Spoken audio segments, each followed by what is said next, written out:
I did not anticipate the hostility of their reaction because I had done nothing violent at all. All I had done was walked in the building. I think if I had acted violently, I would have expected that. But no, I was not expecting what eventually happened. That Saturday, my employer called, and then based off of all of I would say the maelstrom of negative publicity that was surfacing, offered me the opportunity to resign, which I did in lieu of being terminated. And on Sunday, the FBI finally got around to calling me. Now, at first, they lied to me and told me they only wanted to meet me to have an interview. I said, great. And to me, that was wonderful news because that meant that they weren't trying to have me, arrested. So we set something up with my attorney. The FBI called and changed the location, which we agreed to the Grapevine City, which is where I was living at the time, police department. Now, there should have been my sign, but there wasn't.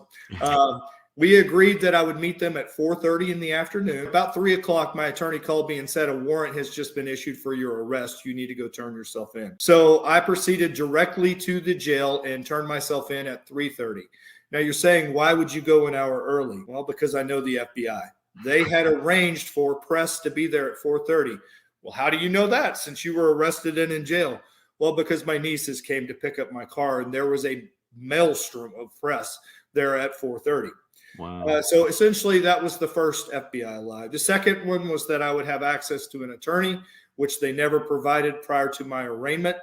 And then the third lie to me was that I was facing 40 years in prison for my completely nonviolent actions on January the 6th. So I have a very low regard for that institution that I once held in very high regard. All right. So eventually I was kept in solitary confinement for 4 days, went in front of a judge, and they released me on strict house arrest. So I spent the next 7 months on house arrest with what I call a Biden manacle or a GPS anklet around my foot. So then I went to trial in November of 2022. The judge, I opted for a bench trial because I had no hope for a fair trial from a Washington, D.C. jury, but the judge still found me guilty. The only thing of note really at the trial that's any different from any other J6er was they actually entered into evidence against me a passage from the Declaration of Independence.